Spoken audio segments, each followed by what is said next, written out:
Ito nga guys, no, Sir Given, binatiko sa social media ng mga netizen dahil sa malaswang pagpaprank content nito sa batang babaeng na si Sky.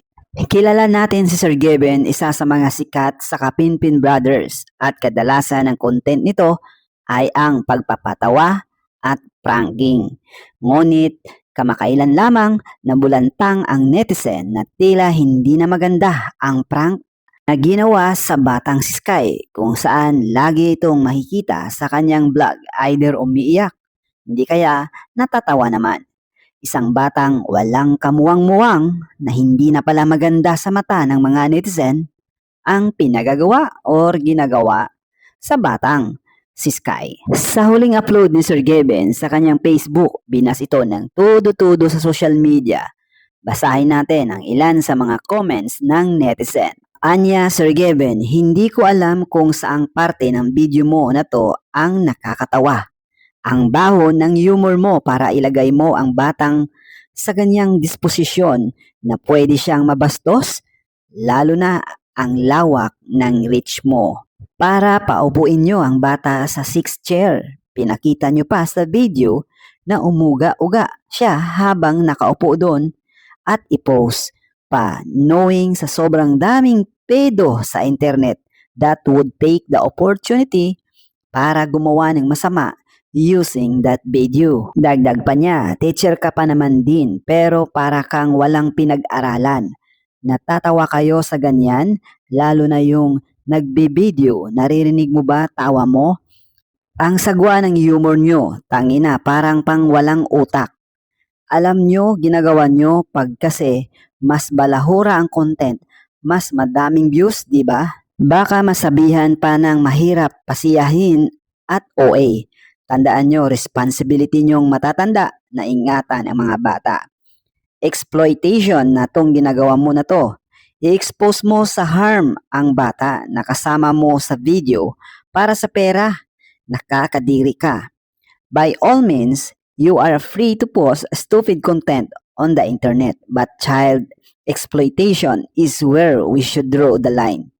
And no, I am not taking things out of context. A kid and a love set do not belong in the same frame. Not now, not ever. At ayan na nga, no, minensyon niya pa yung Department of Social Welfare and Development, DSWD, PNP Women and Children Protection Center Women and Children Cybercrime Protection Unit. Child exploitation to, pakisampulan naman, dumadami na kasi ang balahura sa internet. Ilan lang yan, no, mga paps, ang komento patungkol sa nag-viral na issue patungkol kay Given and of course sa kasama nilang batang si Sky and of course sa lahat ng mga Kapinpin Brothers. Ayon naman sa ilang mga netizen, no, 6th chair yan pero pinaupo yung bata doon.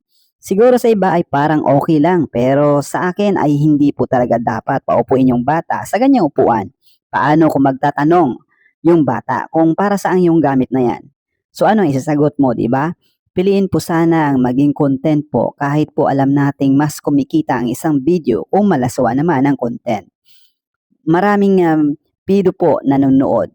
Sana po wag gamitan, no, or gamitin ang mga bata sa ganyang bagay. So ayan na nga, no, ang ilan sa mga komento na ng mga netizens. Pagkatapos nga ng na-upload, no, ay bigla naman dinilit na agad ni Sir Gavin. And then at the same time, no, naging siya ng public apology at na-post niya ito sa pamamagitan ng kanyang account kung saan doon rin in-upload yung nasabing video. Ang sabi nga ni Sir Gavin, magandang araw po sa mga ma'am and sir. Gusto ko lang po mag-sorry sa video reels na pinost ko po nung mga nakaraang araw na ang title po ay Slide. Aminado po akong biglaan ko po yon in-upload sa mga oras na iyon at hindi ko po agad naisip ang kamalian ko. Maraming salamat po sa lahat ng pagtatama at pangaral nyo po sa akin.